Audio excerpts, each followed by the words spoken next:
Hello and welcome to another episode of the Outdoor Gibbon podcast. We're back to normal. The last two episodes were specifically recorded for the British Deer Society at the 2025 Stalking Show, so they're a bit of a different format. But anyway, you may have noticed that we've actually, well, I don't know, you might be the first listener to this podcast, but you've not been through our back catalogue. Well, I'll just update you now. Our back catalogue has been completely remastered, all the way from episode 1 all the way through. Apart from episode 15 with Scott McKenzie, 6 hours of editing, and it is impossible to make it sound any better. I was going to try and get it recorded again at some point, but I will, and I will bring you that episode in all its glory as it should be, because there are some great facts and figures in there that really do need to come out. The reason for the remastering is, if you're a new listener, I wanted to make a seamless transition so that when you started at the beginning and worked your way through the podcast, everything sounded the same. I had some horrendous level issues from the first few podcasts, and I had a bong in there to separate the sort of the starting point and the main body of the podcast and the end point. However, again, being new to all of this and getting some of those levels wrong, I think the bong made a few people jump out of their skin or things like that, because I just had the volumes all incorrect. But going back through and using the skills that I've developed now to actually produce a seamless episode, I think makes a huge difference, and it basically will give you a much better listening pleasure. We've been recording some absolutely fantastic episodes with some great guests. They are lined up. However, this is a very short episode that I actually recorded, sat on the tailgate of Sarah's pickup, who runs spent shells at the Scottish Game Fair. I just thought I'd chuck it in there now so you can all listen to it while it's still fresh in everybody's mind. It was an absolutely fantastic weekend for a Scottish Game Fair. The weather actually held. It didn't rain too badly. It does rain, of course, at all Scottish Game Fairs, and we managed to have a good few laughs and some great entertainment. Red Hot Chili Pipers again, even managing to drag a piper back to the bar. It seems to be a thing now. Rob seems to be very persuasive at bringing that piper over to the bar and having a bit of a laugh. Why was I at the Scottish Game Fair this year? Mainly to record and work with the GWCT and actually record a lot of the conversations that were happening in 2 of their tents. These will hopefully be brought out as podcasts in the near future. I think there are some absolutely fantastic topics that we really need to listen to and share. We did have one technical difficulty where one of the really important topics, actually the memory card for some reason decided to start playing up and actually corrupted just on that particular recording. Fortunately, people have said you might be able to save the data. There's no data to save. It didn't actually record anything. But what we have managed to do is we are getting all of those people in the talks back together, and we'll actually do it on a Teams meeting, so you'll still get to hear that topic of conversation. We may not have all the questions that the audience asked, and I know it was a very hot topic with the current wildfires that have been happening in Scotland, so there were lots of questions at the end. But hopefully some of the people on the panel will actually remember what those questions are, and we can still address that situation and get those out to you. It's quite nice to actually listen to the rain falling outside, because I know that we've had, well, this weekend was incredibly hot up here in Scotland, getting up to temperatures of 29, 30 degrees. It's incredibly dry still, and the wildfires that happened 2 weeks ago, some of those actually reignited and have been causing problems, especially catching up with a few of the keepers I know at the Scottish Game Fair and having a chat with them. They were on the hill for 72 hours trying to put these fires out. It's absolutely crazy, and in some cases there were reports going out, newspaper reports. I think if you follow my social media, you'd have seen the stories and everything I was posting up. But these keepers weren't getting a mention at all. The fire crews were. It was really bad that even like the National Park did a post on their Facebook page praising and thanking the firefighters and the estate workers, but they couldn't put the word gamekeeper in there. It was all of the moorland groups that dived on that post and said you need to support the gamekeepers and thank them for all their help. And about 5 hours later, the National Park then reposted, including a post saying we need to thank all the gamekeepers. It was really nice to see one of the local fire crews, basically the Nairn fire crew, posting up saying that they couldn't have done half the work they did on the hill if it hadn't been for the extreme knowledge of these keepers that were out there, just knowing how to deal and steer the fire in the direction it needed to go. So yeah, hats off to these boys. They are absolutely something that's it's a skill and a knowledge that we are slowly losing. And if it carries on the way it's going, these fires will get worse and worse with the fuel load that's on the ground, and it'll only be a matter of time before something major goes off. As I say, the fire that we were talking about was already 10,000 acres of damage, and that was 2 fires. So yeah, it's not good. But on a lighter note, I won't tell you too much, but I can tell you that we've got some very exciting things in the pipeline. One, we've got some potential film work we're going to be doing, some great conversations with some fantastic guests coming up, so watch this space. And we're also going to be, obviously we start the stags on the hill very soon, so yeah, watch my social feed for me dragging myself around the hill trying to get guests a decent animal this year. That's enough of me randomly waffling on. Let's go on and have a listen to my chat with Sarah from Spent Shells. An absolute wonder. She turns the byproducts of the shooting industry into some fantastic gifts and memorabilia.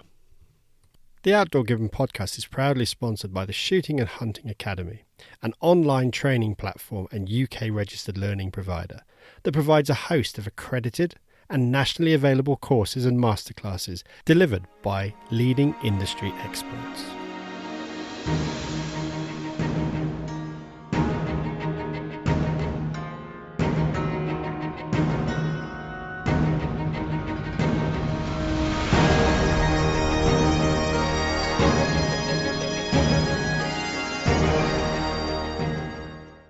Hello and welcome to another episode of the Outdoor Given podcast. I am talking to Sarah of Spent Shells at the Scone Game Fair. How you doing? Hello, I'm good, thank you. How are you? Very good, very good. So it's actually a really interesting chat to have with you because your USP is you kind of use a byproduct of the shooting industry. I do. And let's talk about how Spent Shells came into being. So I have 2 children, and I was crafting with my daughter one day, and she was sticking feathers to a plastic ball thing, and I was like, do harder, Millie, come on, try harder, make it look nicer. And then that was it. She'd fallen asleep and I was still going. And my OCD kicked in hard, and I started to make these baubles. And yeah, that's it really. So it was kind of down to my daughter, who was 1.5, 2 at the time. Oh, fantastic. So yeah, it started off with that. I think it was there was a craze, wasn't there, of people sticking feathers onto baubles and glasses. I started it. You started it. Fantastic. Yeah, and then it was the key rings. So I make shotgun cartridge key rings with English leather. And basically someone had asked me, could I make them a key ring for their gun cabinet? They wanted 2 key rings. They wanted a top and bottom one. And I was like, yeah, hold my beer. So made these key rings. And again, with the baubles at the same kind of time. So it was like in the September, ready for the shooting season. And it just started to kind of like morph into a business. And I was like, shit, I need to actually like do something here because I'm making money off something. Oh, fantastic. So, but yeah, it's really nice to see, because obviously the shooting industry gets a fair rap, but to actually use that, one of those products that basically people don't think about, like feathers or cartridge cases, and I think you do a lot with shell cases and stuff like that. Yeah, we use as much as we can that's a byproduct. So we run an eco farm in Northumberland. Oh, planes. We run an eco farm in Northumberland, and our whole ethos is kill it, cook it, eat it, and use as much of it as you can, like eliminate the waste. So we do tanning at home ourselves. We always have done. So that's always been part of our lives. So it only seemed natural to kind of grow off of that and diversify even more. So I started shooting when I met my husband, and I just hated how much waste. I think loads of people do, but because I'm a crafty person and my dad's an artist, so like naturally we kind of have that creative gene. I just carried on. But that's really good, especially obviously in this day and age where the waste product is kind of one of the big topics. You go to playgrounds and there's thousands of cartridges being dumped, and everybody's sort of talking about plastic and stuff like that. And you're able to use not all of it potentially, but at least a good no exactly like I mean we're actually working on things at the moment to use the plastic as well, and to modify that into a whole range of products as well, so watch the space on that one. Okay, there you go, you've heard it first. Yeah, but it's definitely kind of a bone of contention, and I think the other thing I love is trying to educate people a little bit more. I actually prefer going to some of the shows with quite a raw audience, you know, where you're not actually preaching to the converted, you're actually talking to people. I love turning a vegan. Right. That's one of my favourite things to do. So if I have someone who's, you know, kind of coming onto the stall and they're a little bit apprehensive and they're like, are these real feathers? Right, so, you know, and then I can talk about how obviously these are a byproduct and the meat's gone into the food industry. And like when they leave with a product, because they appreciate the fact that someone's gone to that effort to respect the animal to the point that everything has been used and you've eliminated the waste aspect. And again, the respect is there. That is one of my, like, that's like my little happy place doing that. So you don't just do, because obviously you are a fairly established name and around all of the shooting shows and everything. Oh, thanks. No, but you are. I think you probably do every show pretty much. Yeah, we've definitely got our solid shows now. We try and kind of go the length and breadth of the country because again, it has got that educational aspect to it, and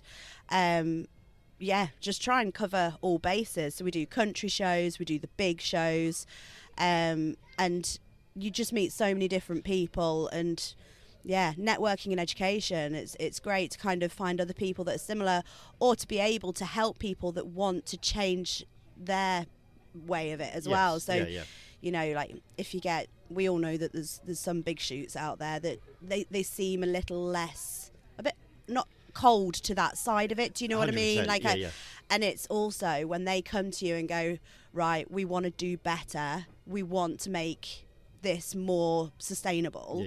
Can we use our cartridges? So we do that for individuals, but we also work alongside shoots. Some and do that as estates well. have their own cartridges produced with their own head stamps. Exactly, and stuff like that. and then they'll bring those to us. We'll recycle them into products, and we try and work on a bartering system quite a lot of the time as well. So we'll barter with them, so they'll give us feathers or whatever from birds, and then in return we'll give them products that have been personalised with their own cartridges and stuff as well. Oh, fantastic. And they give them to beaters, the guns, lots of different people, and or sell them in the shops as well. So brilliant. And you've recently, I think, you've jumped into House of Bruar, haven't you? Yeah, that's my win of the year. Fantastic. But again, that's just recognition, isn't it? Really, at the end of the day. That made my heart happy when they headhunted me. I just thought, like, little old me in House of Bruar. It was definitely a big accomplishment. I mean, we're in some of the big gun shops and on some of the big estates as well. And House of Bruar was it was kind of the top of my list. You know, when you do your 5-year plan. Well, I'm rubbish at all that. I'm shit at it, to be honest. I am like, let's just see what happens. Let's just see, like, keep it quite, like, fluid and natural and just see what goes. But that was always kind of my aspiration. Like, wouldn't it be cool if? So then when I got that email, honestly, like, my adrenaline, I started shaking. I think I shed a tear because I was like, is this real? So then, like, I was Googling the email address to make sure it was. And like, someone wasn't taking the piss. And then they rang me, started discussing things. And I was like, oh my gosh, I'm a big girl now. Fantastic. So that was... But it's amazing that you've come from, just doing this as a craft project. Sorry, the girls are having too much fun on the stand.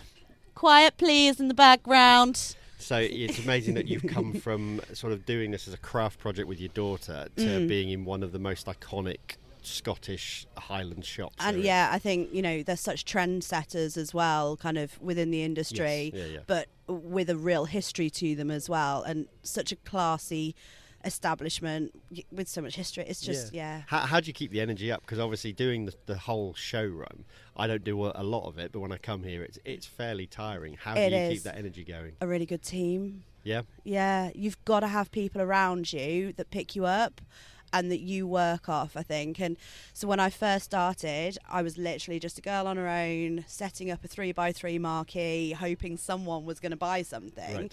And I think I took about £1,000 worth of stock, pretty much sold out, and was like, oh no, what do I do now? And I remember some of the guys, so Rob from Best Vauxhall, Yep. Liam Marsh used to work with him as well, and John Bailey from Bailey's Outdoors. Bailey's not outdoors. Bailey's Sporting, isn't yeah, it? Something like Bailey's. I'd seen them. I actually knew John from back in the day in a previous life, Right. and they'd said, come and meet us for a drink at Harrogate at the National Shooting Show, Yep. Northern as it was back then, and went to go and meet them, and that was it. Like, they were like, you know, kind of took me under their wing, became my show family. And I think without them and having amazing girls working with me, I think I would have quit a long time ago. It's quite the show scenes behind the scenes that the customer doesn't see is quite intimidating when you're first starting out, Yes, especially if you literally know no one. There can be judgment. There can be like, you know, are they going to make it kind of thing? Can they hack will it? Will be here next year? Yeah, definitely. Yeah, And I'm that person that never wants to put too much pressure on myself. So I was shitting it. I was so scared. And then I felt relief. I went back and I said to my husband, I was like, I've got a little show family. And I was like, you've got to meet them all. Like, these people have taken me on. And like, he knew John as well. So that was really nice. But they've taken him in as well, so like now he comes and does a couple of the shows with me, right. And we do feel like we've made such amazing friends and connections. It is something that, again, this weekend has been the show family, and you've kind of adopted me into it, which is absolutely fantastic. Definitely, you're But more than welcome. It really does. It kind of gives you that feeling that you're not there by yourself. No. You have a laugh, and you get to know a lot of people as you just walk up and down It's the another aisle. microcosmic community within the shooting industry. Yes. And it's like I said, sometimes, you know, some people, it is more about who you are and what you can maybe gain, but we don't have that about us at all. You know, our businesses are really different. We book shows together in a line, and you know, you've got fox calls next to feather reeds and fascinators. Exactly. Yeah. But it works because we all pick each other up so much. People want to come to our area because they know they're going to have the crack. They feel welcomed. You know, people will come and stay for half an hour just to boost themselves up a little bit. Yes. And there's nothing better than making someone else feel like they've had like a lush show as well. Like, we do silly reels. You've probably seen our reels. If you haven't, Spent Shells on and Instagram. Have a look at their reels. They will brighten your day, especially at 1 o'clock in the morning when you get woken up because the new one's just dropped. Absolutely. Yeah, like, I just want to have fun. Life is so serious. If I can like make enough money to just, you know, support the family and have a good time, we are only here once. And I know that's a bit morbid and everything, but you carpe diem, enjoy it as much as you can. Do things with a smile on your face that's genuine, and if the customer goes away happier than they turned up, then I feel like my job is done. But I think your products are one of those things that people get that little spark of enjoyment. They walk on and a lady comes on and sees a nice brooch or a hairband or a bracelet. Yeah. And it's one of those things that her partner, boyfriend, husband can sort of be like there as well. It's like, oh, she's actually getting something that's actually from a sport that I do. Well, this is it. So the men love it as well, because you'll get them come onto the stand and they'll go, oh, look at this necklace. And the boys will be like, uh-huh. And then they'll say, oh, it's a Winchester, whatever. And they'll be like, oh, no, I don't shoot that. Have they got any Seikos? You know, and that's really nice, because then the boys are there going, oh, look at the shot glasses, 2.2s in there. Say they're probably size 6 steel shot in there. And they then have something else that's relatable to them. And then they take home something that's unique for one, and that's actually not a household, like, oh, you know, just more tat or something. I was like going to that. say it's not Chinese manufactured tat. You've actually put in time and effort into making it in British the UK. made. Yeah, exactly. Yeah. So I love it. I love my job, and I think I feel a bit guilty that I do so much, actually, because there's so many people out there that kind of get stuck in the grind, And actually, my passion is my job. My But job is my passion. I think that all boils down to the person, and you come across as a lively, bubbly, energetic person. And Too much sometimes. I've quit caffeine, honestly, because I think people just can't hack me. What you don't know is Peter's had to turn the sound down on me. I'm that loud. My mic's only on one. Absolutely. But it's the whole part of it. It's that energy when we get to a show, and it's great because you know as soon as you walk in, or you're walking down the aisle in the morning, you guys will be there, and there's a smile on your face, and the three girls. The music's on already. Exactly. Yeah. People come onto the stand and they're like, God, you know, you can feel the vibe. Yes. And I love that. I do. I really like it. And you know, we do quite like a one-to-one experience for the customers as well. So like if someone says I need help, we're like, right, you've got me, what do you want? You know, like how can I help you? Or people will come on and you can see, you know, they want to follow like the trend of having the pins on their fedoras, but they're new, they don't know like what's right, and we're like, we've got you. Like, you know, 100%. What are you looking for? Oh well, I don't want to stand out too much. Right, you want this kind of thing. Then you know you kind of got the, oh that's nice from someone else, but you're not going to be like look at her kind of thing. What, you know, we're like, we want to make everyone feel comfortable, and that's really great because actually every one of all the girls that work for you, everybody's got a unique character. You're all different. Oh, totally. Well, apparently I have a type. The girls were telling me earlier, I definitely have like a stereotype. They're all tatted, like vibrant hair colours and like bubbly personalities. They're looking at me now. It's basically like I've never had a tattoo, haven't got one anywhere or anything, never dyed my hair like a unique colour or anything, so they're like my inner wish. They're your inner energy that you express through them. Yeah, definitely. Oh, fantastic. Well, and let's just say, how's the show been going? Oh my God, this year is like, it's just been amazing. So we came straight from the Highland.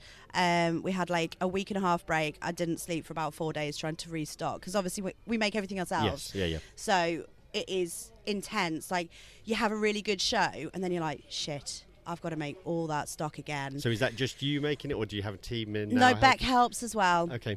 So there's two of us, but like she's a mate that helps when it comes to in the office, like on the shows, obviously. She's like, I'm here. We're going for it, but like it's like a help me, you know, I'm not going to get all this done. Most of it is me. I have quite a lot of OCD when it comes to the products, you know. Obviously I want product specification and things, and I've always said that I'm kind of going to cap it. It could go so much bigger, but I don't want that stress level to supersede the enjoyment level. And if you go too much bigger, do you think the quality could get lost? I think the uniqueness could get lost. Yeah. Okay. Because I'll have days, so my website has my products on, but it only has like a small amount, because I'll have days where I go, I don't want to make that. Yeah. I want to make 100 unique pins today. So people will come on the stand and be like, oh, I've not seen this design. I was like, no, you won't have done. Like, it's completely new. Yeah, and I feel like I could lose that individuality. So I think, you know, some of the girls could definitely follow the product specifications. That's not a problem, especially with some of the products, a lot easier to do that. But I wouldn't want to lose the ability to put a bit of my personality. That makes it unique, doesn't it? So at the end of the day, you know you're buying a product that's not just going to be mass produced. Every pin, every model, especially you look at a feather, every feather's slightly different. So it's like a fingerprint. Every feather is unique anyway. So I love being able to then almost replicate that through the products that they have made. Yeah, so somebody's bought something last year, they won't possibly buy that style, that style or shape. Nobody else is going to have it. No, I think there's 5 designs of pins that I make as standard. Right. But I've probably made about 5,000 different types of pins. I mean, I make nearly 1,000 baubles a year. Wow. Yeah, and they're individually made. Like, I actually lost the ability to use my left thumb last year because I internally snapped a tendon from repetitive strain of putting feathers on baubles, because there's 70 feathers on each bauble. Okay. And they all have to be cut individually as well. Wow, so it's massively labour intensive. Yeah, I can't do the math on that. but it just goes to show the passion, the enjoyment, the fun is still there. And for many people, jobs these days, they lose that. They sit the 9 to 5 in an office, and people that will be listening to this are like, well, how do you do it all? But you've made a balance, and you've got out of the mould, and you're doing it, and you're enjoying it still. I think that's it. I think when you are enjoying what you do, you can do more, or you want to do more. And what do they always say? Like, if you want something done, ask a busy person. We run an eco farm, we run a caravan site, we run a butchery, we have 2 children. Because you take in, we'll drop onto that now, because obviously you take in deer and do processing and stuff like that. Yeah, as well. so... The Outdoor Gibbon podcast is proudly sponsored by the Shooting and Hunting Academy. Through the Academy, shooters, hunters, and those involved in the use of firearms can gain an in-depth and unique level of training that enables them to shoot better, behave more effectively in the field, up their strike rates, as well as learning new skills. Crucially, those new to deer stalking, the Academy also offers the Proficient Deer Stalker Certificate Level 1, the PDS-1, a deer management certificate that is nationally recognised and accredited both by LANTRA and UK Rural Skills. Visit the Shooting and Hunting Academy to find out more. Let's get back to the show. My husband was actually breeding quail for a while, and we really, really disliked it. We just didn't enjoy it. Okay. And I was like, look, I can't have anything to do with it. I just, like, for me, it's just not in my ethos. And he was the same. And every year we sit down about the 27th, 28th of December, and we're like, what do we want to do next year? Yep. And we sit and have a drink, and we don't drink, but we'll sit and have a drink and we'll be like, right, let's do the list. And there's only like 4 or 5 things on the list. Like, it's nothing crazy. But he's like, do you know what? I really want to have a butchery. I mean, because we're obviously on our own farm, we did our own personal consumption meat, and having a full pig on the kitchen table, like, that was a lot. Like, we literally had people coming around to help us break down a pig. Oh, totally. And, like, it was like back in the olden days, you know, where like everyone kind of had a job, and it was great community spirit. But I was like, you know, people want meat because everything on the farm. We're not organic status, but we're as close to, because everything's grass fed. Like, the pigs get fed off brewer's grain from the local brewery. We barter with them for meat. So, like, so you've basically got a very old fashioned way of doing it. Totally. Which is great, because I think that's the way that I think we've lost it in translation. 100%. Yeah, I think that, and if obviously this has grown organically kind of from that thought process and how we work, and I think the more people that you can just even talk to or put it on your stories on Instagram or social media, the more people that see it, again, it breaks down that barrier. And we've had so many more people start doing what we do because of the fact it's almost like a bit of FOMO, but we encourage other people to do the same. I would never dampen someone else's 100%. Dream just because we're doing it, and I never see it as like jealousy or copycat, because actually it's almost a bit of a boost for you, thinking, well, actually I've started this and somebody else is doing it. Well, jealousy is copying is the biggest form of flattery, isn't it? Yeah, absolutely. So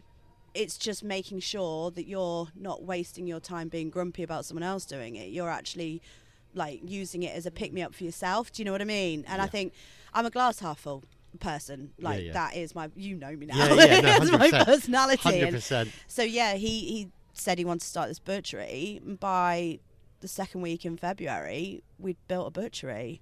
I love him following his passions as well, and him being happy makes the house happy, me being happy makes the house happy. And like, I love the children seeing that if you want to do something, just, you know, put a bit of focus on it. And that's why we moved to where we moved in the first place, because we knew we were going to have children, and we wanted less iPads and less technology and more, you know, rolling bales in the fields and just lambing, just and kids being kids, which kids I wanted aren't them kids to come anymore. home dirty every day, and I thought, then I know they've had a good day. And so we got the butchery built.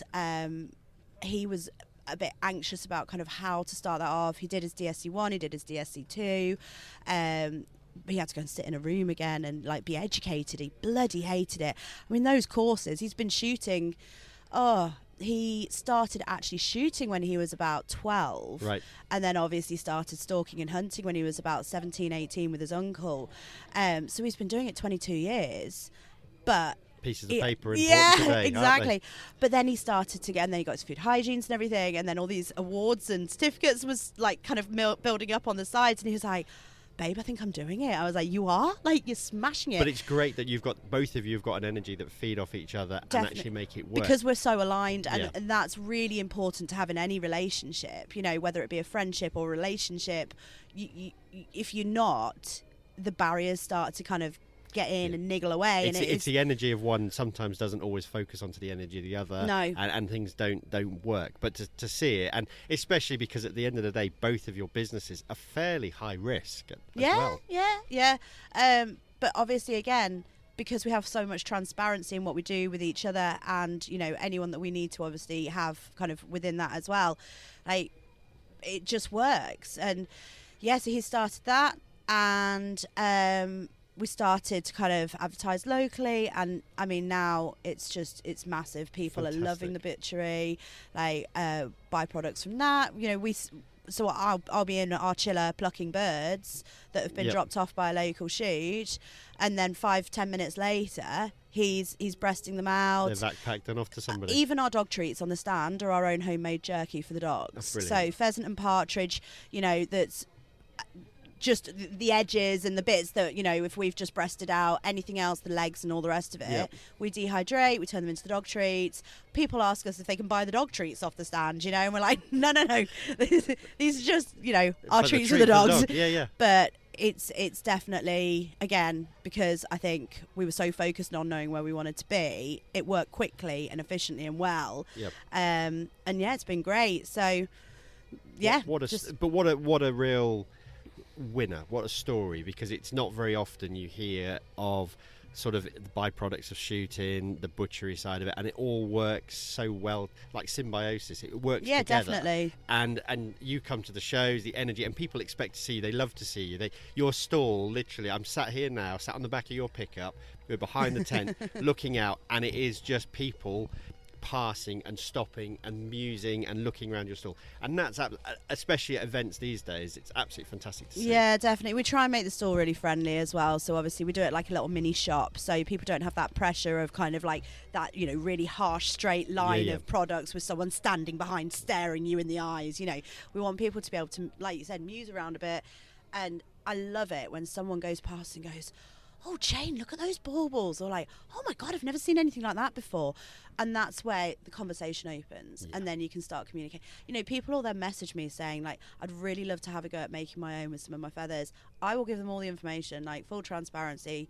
Cool. If that's what so if anybody listening to this, if you're fed up of going out shooting them, you can start making baubles. Yeah, I might actually need more people. But no, I think it's a really good way to be.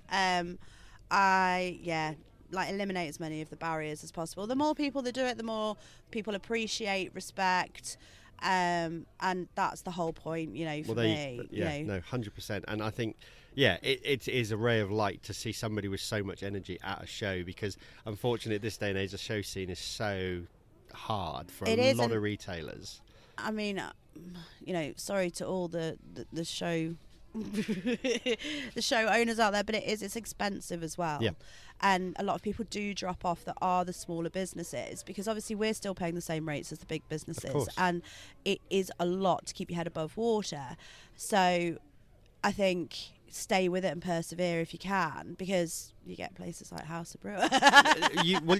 you do though, and that just goes down. We said at the beginning, it's hard work and effort that makes that happen. But for the people listening, you come to the show, but actually all the traders are paying a lot of money to have that pitch to be there. So we are, and it is tough. And obviously, we started out sleeping in a tent behind the pitch, and you're there for 4 or 5 days. It's exhausting.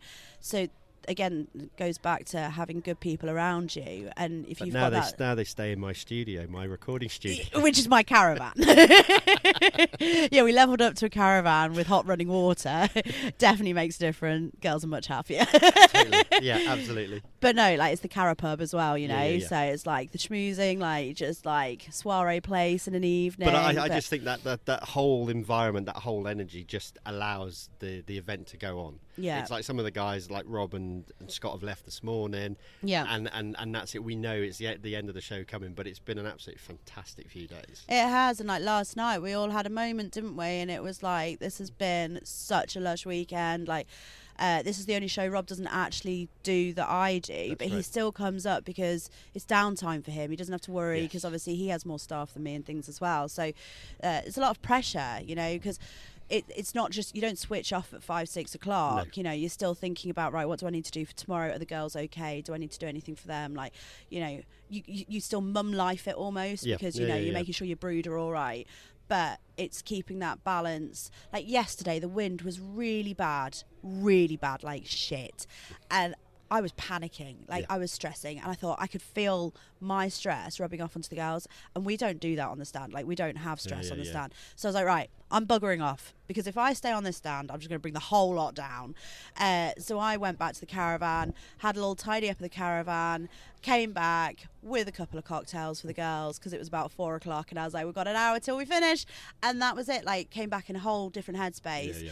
And we're all very good at that. Like, if we're not feeling 100% or whatever, we take one for the team, like let the others like kind of do your thing, sort yourself out, like make sure you're okay, check in, and then that's Fantastic. That's it, isn't it? Like, just keeping a check on everyone, make sure everyone's all right, but also keeping that level, keeping the level sorted. Yeah. So last question for you, I think the important one: where's Spent Shells going? Anything new coming up for the 2026 season? I know we're only halfway through 25, but let's throw it ahead. Where are you going to be next year? Well, we're planning that we might be doing a couple of different shows next year. We're dropping one. We've dropped one this year. I had like such a cluster. Obviously, we do lambing. So in April we're lambing, and that's it. Like, I'm switched off from Spent Shells as much as possible. Like, it's the bare minimum. Like online orders, shop orders, I try and kind of push back or push forward, so that they're not in that time, because I am all in on farming life. So we've dropped one show, and actually it's ended up more profitable dropping that show, because I can put more into the bigger shows. It's a bit of a shame, but it wasn't, something had to give.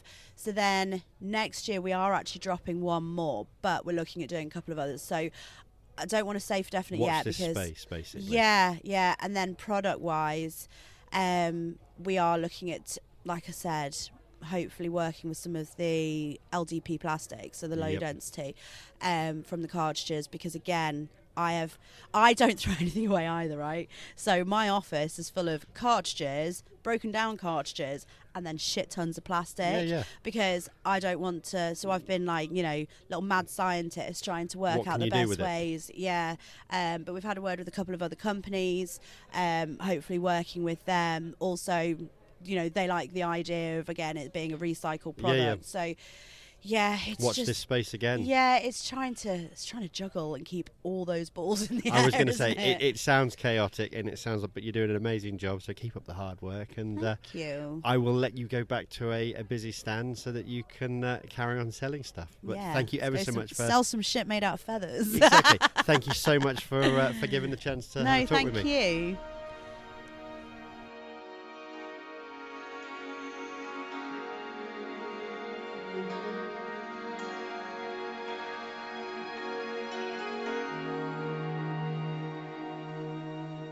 It's amazing when you talk to somebody that has just so much energy, and it's not just energy that was in that podcast.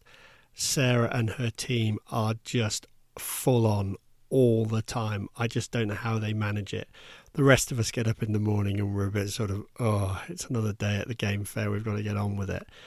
And I suppose we don't see them get up, but by the time they're up and they're going and they walk on, that you bump into them on Gunmakers Row, they are buzzing. They are just absolutely ready for it.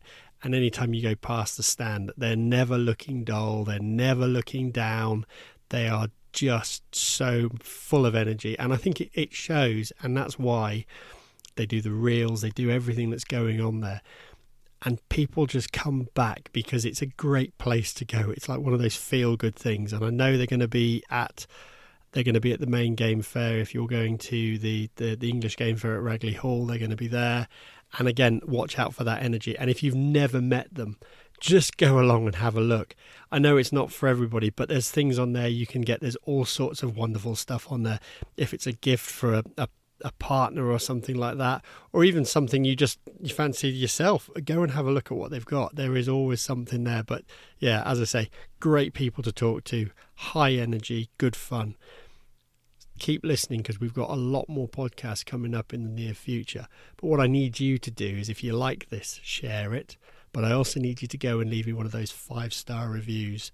Or you don't have to leave a 5-star, you can leave whatever star you want, but a 5-star would be great. Tell everybody about it. And if you've got 5 minutes, just write something down as well. Just leave an actual comment or a review like that. It'd be really handy. It really helps the algorithm. It keeps the podcast rolling. But the most important bit is, please, please, please share this. Tell all your friends about these podcasts. Get them out there. Let's keep us going.